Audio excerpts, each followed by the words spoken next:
इयत्ता 12वी, विषय मराठी युवक भारती, पाठ 12वा, रंगरेषा व्यंगरेषा, स्वाध्याय कृती. प्रश्न पहिला अ. लेखकांनी खालील गोष्टी कळण्यासाठी व्यंगचित्रात वापरलेली प्रतीके लिहा. पाठातील गोष्टी: चिमुरड्या मुलीचं डोकं, प्रतीके आहेत नारळ. 2. आई हे नातं, ईश्वराचा अंश. 3. भर पावसातली छत्री, बाबा. आ. वैशिष्ट्ये लिहा. 1. लेखकाच्या मते व्यंगचित्रांची वैशिष्ट्य: व्यंगचित्र ही निशब्द भाषा आहे. त्यात शब्द नसतात तरीही ती प्रभावीपणे संदेश पोहोचवते.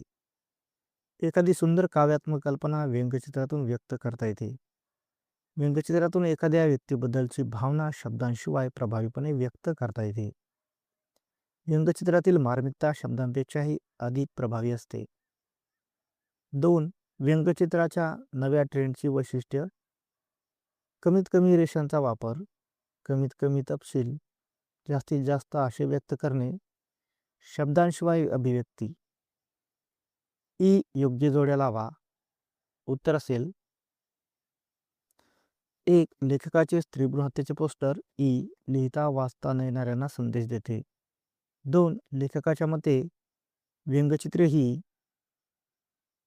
अ. भाषेइतकी संवादी बनून प्रेक्षकांशी संवाद साधतात. 3. शेतकऱ्याने व्यंगचित्रांचा अर्थ इतरांना सांगताना स्वकल्पना शक्तीचे चित्र समजून घेऊन इतरांचे उद्बोधन केले. ई. लेखकाला लागू पडणाऱ्या व्यक्ती वैशिष्ट्यांसमोर योग्य अशी खूण करा. 1. लेखकामध्ये जबरदस्त निरीक्षण शक्ती होती. योग्य. 2. लेखकाच्या व्यंगचित्रांना सहजासहजी प्रसिद्धी मिळाली. हे विधान लागू होत नाही. 3. लेखकामध्ये प्रयोगशीलता पुरेपूर भरलेली होती. योग्य. 4. अपेक्षित उत्तर मिळेपर्यंत ते विचारांचा पाठलाग करत होते. योग्य. 5. व्यंगचित्रातला नवा ट्रेंड स्वीकारण्याची वृत्ती नव्हती. योग्य. 6. प्राप्त प्रसंगांतून आणि भेटलेल्या व्यक्तींकडून शिकत राहण्याची वृत्ती होती. योग्य. 7. नवनिर्मिती क्षमता हा त्यांचा गुण होता. योग्य. 8. इतरांच्या आधाराने पुढे जाण्याची त्यांची वृत्ती नव्हती. योग्य. प्रश्न दुसरा आहे, वर्णन करा. अ. वाई येथील प्रदर्शनाला भेट देणारा शेतकरी कुटुंब प्रमुख. उत्तर: वाई येथील प्रदर्शनाला आलेला शेतकरी कुटुंब प्रमुख अतिशय साधा, अनुभव संपन्न आणि निरीक्षणक्षम होता. त्याचे व्यक्तिमत्व पारंपरिक शेतकऱ्यासारखे होते. पांढऱ्या मिशा, काळा भिन्न रंग आणि डोक्यावर मोठे मुंडासे तो आपल्या कुटुंबासह प्रदर्शन पाहण्यासाठी आला होता. प्रत्येक व्यंगचित्रासमोर थांबून तो त्याचा अर्थ आपल्या कुटुंबियांना समजावून सांगत होता.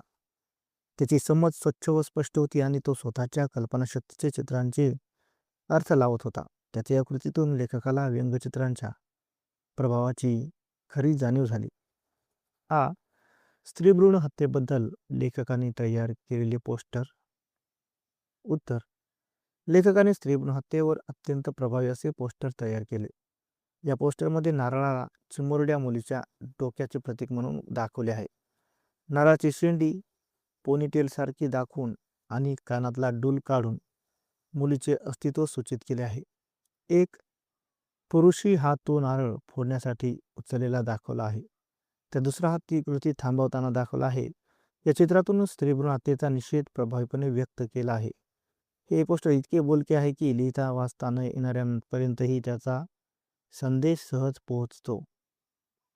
ही लेखकाने आईविषयी रेखाटलेले काव्यात्मक चित्र.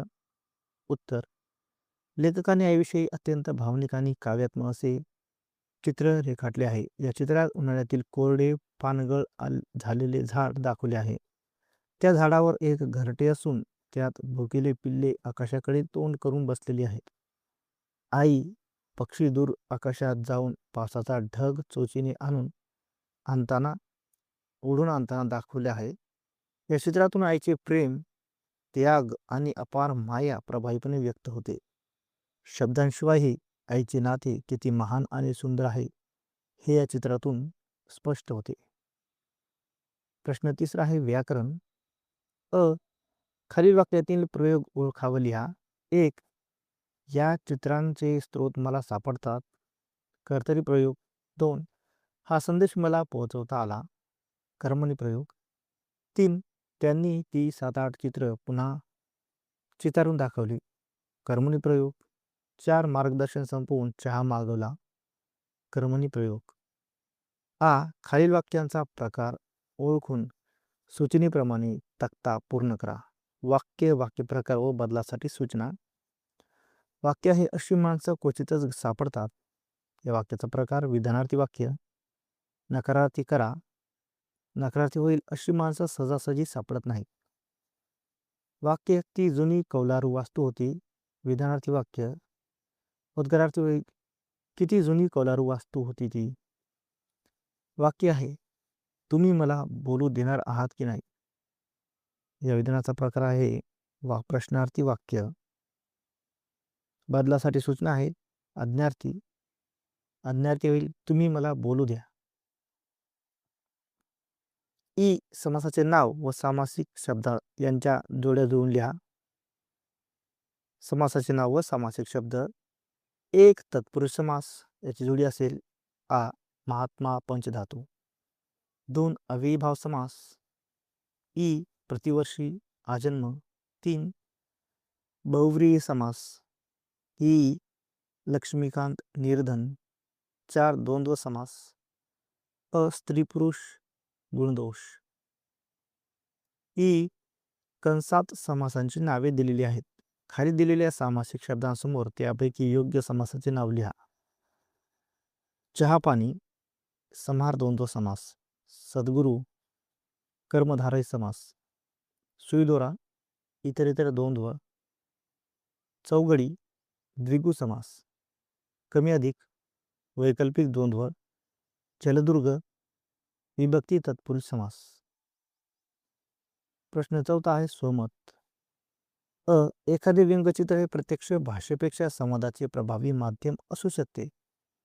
या विधानाशी तुम्ही सहमत वा असहमत आहात ते सकारात्मक स्पष्ट करा. उत्तर. मी या विधानाशी पूर्णपणे सहमत आहे. व्यंगचित्र ही निशब्द भाषा असून ती थेट मनावर परिणाम करते. शब्द समजावण्यासाठी भाषेचे ज्ञान आवश्यक असते, परंतु व्यंगचित्र पाहण्यासाठी कोणत्याही भाषेची अडचण येत नाही. एक साधे चित्र ही समाजातील गंभीर प्रश्न प्रभावीपणे मांडू शकते. उदाहरणार्थ स्त्रीभ्रूण हत्येवर आधारित चित्र पाहताच त्याचा संदेश लगेच लक्षात येतो. त्यामुळे अशिक्षित लोकांपर्यंतही विचार पोहोचणे शक्य होते. व्यंगचित्रातील प्रतीक, भाव आणि रचना यामुळे संदेश अधिक मार्मिक व प्रभावी बनतो. त्यामुळे व्यंगचित्र हे संवादाचे अत्यंत प्रभावी माध्यम आहे.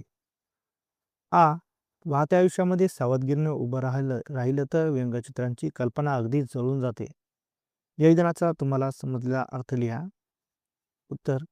या विधानाचा अर्थ असा की जीवनात सतत घडणाऱ्या घटनांकडे आपण जागरूकतेने आणि निरीक्षणपूर्वक पाहिले तर आपल्याला नवीन कल्पना सहज सुचतात.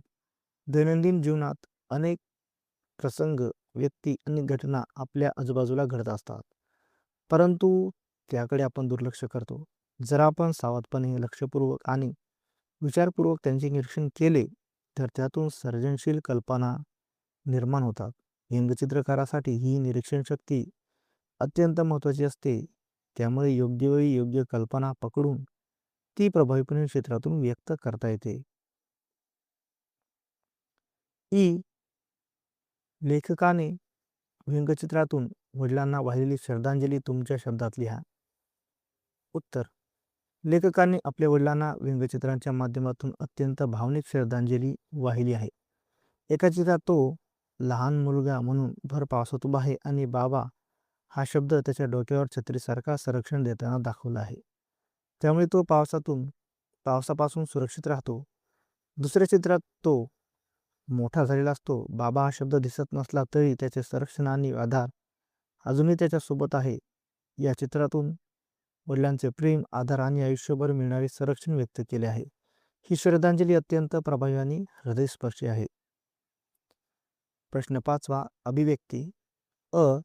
स्त्री भ्रूण हत्या एक अपराध याविषयी तुमचे विचार स्पष्ट करा. उत्तर: स्त्री भ्रूण हत्या हा अत्यंत गंभीर आणि अमानुष सामाजिक अपराध आहे. मुलगा मुलगी या भेदभावातून जन्माला येण्यापूर्वीच मुलीचा जीव घेणे हे मानवतेला काळिमा फासणारे कृत्य आहे. समाजात अजूनही मुलगाच हवा ही चुकीची मानसिकता आढळते. त्यामुळे अनेक निष्पाप मुलींना जगण्याचा हक्क नाकारला जातो. कायद्याने ही स्त्री भ्रूण हत्या गुन्हा मानली जाते, तरीही काही ठिकाणी ती गुप्तपणे केली जाते. यामुळे समाजातील स्त्री पुरुष समान प्रमाण बिघडते आणि अनेक सामाजिक समस्या निर्माण होतात. स्त्री ही समाजाची जननी आहे. तिच्याशिवाय समाजाची कल्पना या शक्य आहे. त्यामुळे स्त्री भ्रूण हत्येविरोधात कठोर पावले उचलणे आणि जनजागृती करणे अत्यंत आवश्यक आहे. प्रत्येकाने मुलगी ही अभिमानाची गोष्ट मानून तिचे स्वागत केले पाहिजे. आईचं नातं सगळ्या जगातलं एकमेव खरं आणि सुंदर नातं आहे. या वाक्यातील आशय सौंदर्य उलगडून दाखवा. उत्तर: आई हे नातं जगातील सर्वात पवित्र, निरपेक्ष आणि प्रेमळ नातं मानले जाते. आई आपल्या मुलावर कोणतीही अपेक्षा न ठेवता प्रेम करते. ती आपल्या मुलासाठी कोणत्याही परिस्थितीत त्याग करण्यास तयार असते. तिच्या प्रेमात स्वार्थ नसतो, तर माया, जिव्हाळा आणि जपणूक असते. मुलाच्या सुखासाठी ती स्वतःचे दुःख सहन करते. आई मुलाच्या जीवनात आधार, मार्गदर्शक आणि संरक्षण देणारी असते. तिच्या कुशीत मुलाला सुरक्षितता आणि प्रेमाची अनुभूती मिळते. म्हणूनच आईचे नाते हे इतर सर्व नात्यांपेक्षा वेगळे, खरे आणि सुंदर आहे. हे नाते शब्दात पूर्णपणे व्यक्त करणे कठीण आहे, कारण त्यात भावनांची गहिरी खोली आहे.